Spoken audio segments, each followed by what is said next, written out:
Thank you, ladies and gentlemen.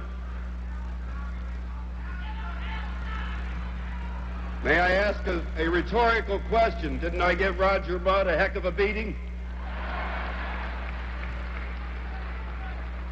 Escorting me to the platform this evening were four very distinguished Missourians who, in a sense, represent a microcosm of my political life. Two of those were in politics when I began my political career. I have reference to Stuart Symington and to Lenore Sullivan, the distinguished congresswoman from St. Louis City. They were two of my heroes, and they are now, and they've done me great honor by participating in the ceremonies. Two others, Congressman Bill Clay and Governor Warren Hernz, began politics. Bill Clay and Warren Hernz and I began our political careers contemporaneously. I'm deeply indebted to them, with a special indebtedness to Governor Hernz, for had he not carried Missouri in 1968 by over 400,000 votes, and had I not been able to cling to his coattails, I would not be here tonight. And one other personal observation I address to the Alabama delegation. I think their act of generosity was the high point and gracious courtesy, a most harmonious action which I gratefully received.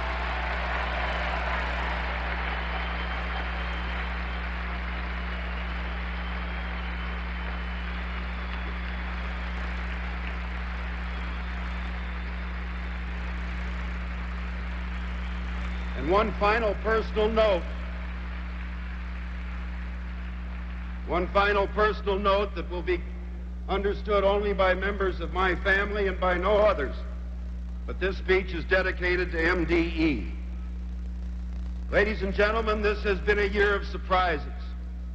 Most of the delegates in this hall did not expect to be the political pros of 1972.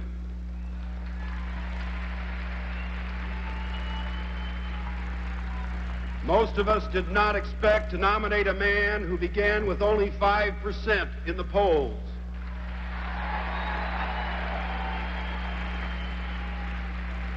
Few expected our convention to be orderly and so productive.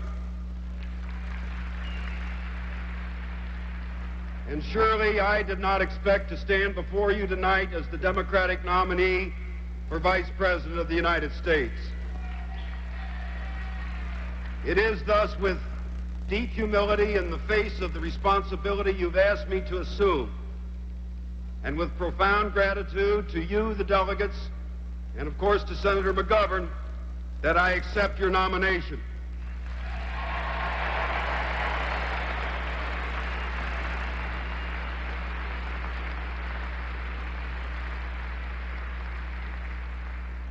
With God's help and with yours, I commit myself to the difficult task that lies ahead. I accept with confidence because I think all of the surprises of 1972 have shown us something very important about ourselves as Democrats and as Americans. We are learning to live with some of those surprises. We're even learning to like some of them. We're learning to find opportunity in them, not just uncertainty and not just fear. We're learning the importance of bold vision to provide the guidance denied us in these uncertain times. And I sense in this convention that, to our surprise perhaps, we are discovering in the threads of our diversity the very fabric of a strong, united Democratic Party.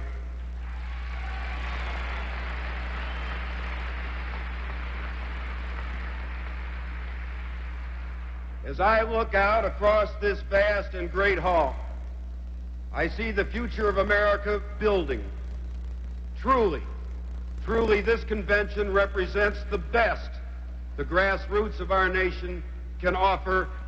As this convention has shown, we can meet under one roof, we can meet in peaceful discussion, and we can work together to solve the problems of America.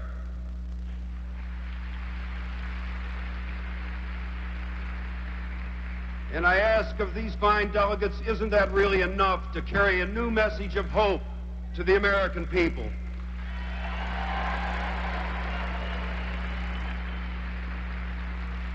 And isn't that enough to win in 1972?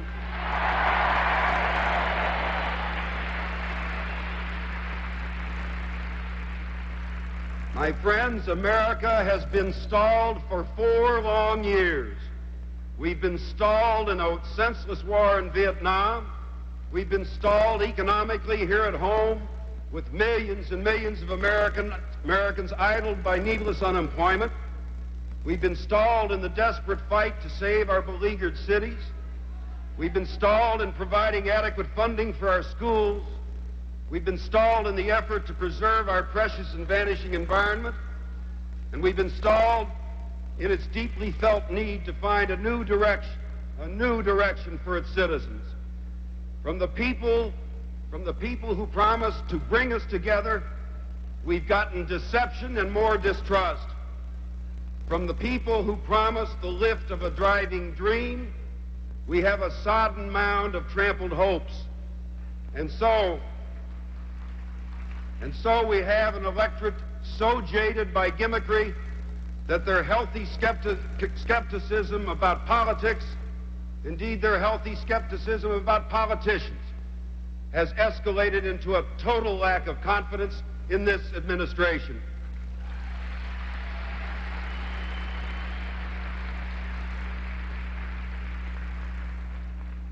When George McGovern asked me to be the nominee of the Democratic Party for vice president, he told me what he perceived the office of vice president to be. We know it's the second highest office in the land, and he wanted it to be filled by a person whose objectives are compatible with those of the president himself, but who will not hesitate to make his views known to the president.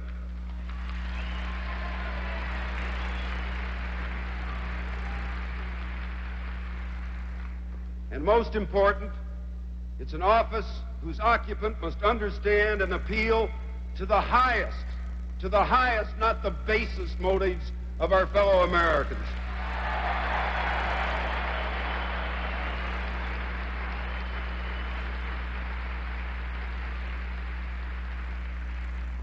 Those were the terms of Senator McGovern's fine offer, and those were the terms which I accepted. No man in public life could ask for more, and indeed no political party should accept less. If there's one thing which the present occupant of the White House has made perfectly clear, if there's one thing he has made perfectly clear, it is that he does not share that view of the role of his vice president.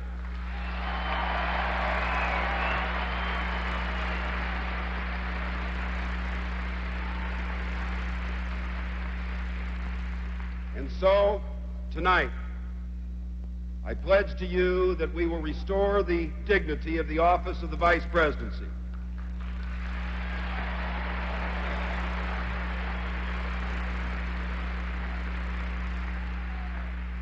It will not be a platform for cheap rhetorical attacks that divide our nation.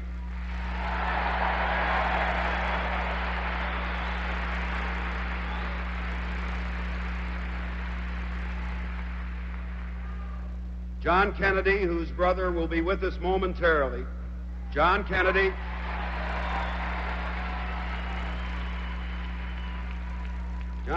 taught us to ask not what our country could do for us, but what we can do for our country. And indeed,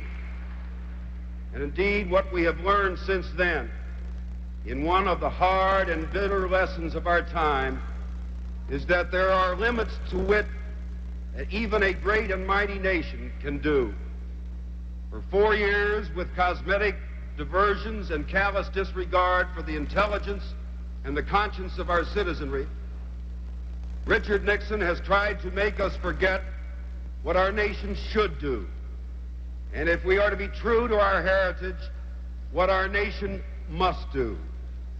Ladies and gentlemen, George McGovern offers us the opportunity to return to the principles upon which America was founded, to ask what we can do for one another, and together what we can do for our country and for mankind.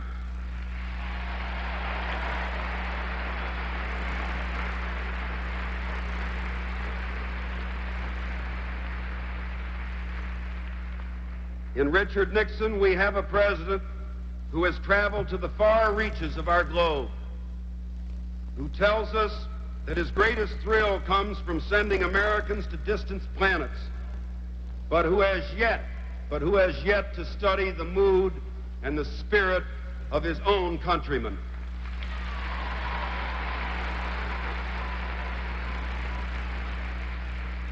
We Democrats know that mood, and we know that spirit. We know, ladies and gentlemen, that all is not well. We know that. But it is not because, as some would have us believe, that we Americans have lost our way. All we have lost is the leadership to show us the way.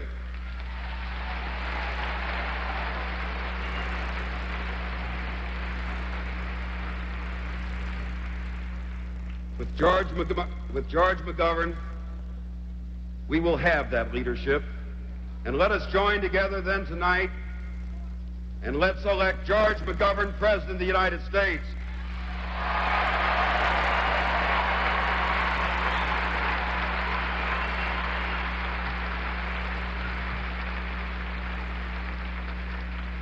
Let us work for and vote for Democrats at every office level.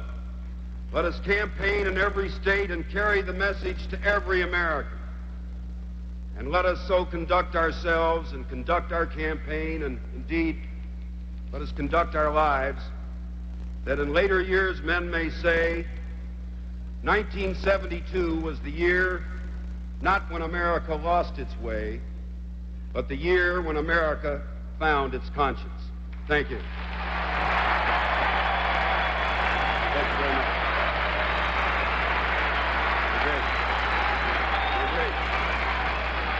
Senator Eagleton's speech began with an unusual appeal to Governor Warren Hern's of Missouri, who was dead set against McGovern most of the way, a unity appeal.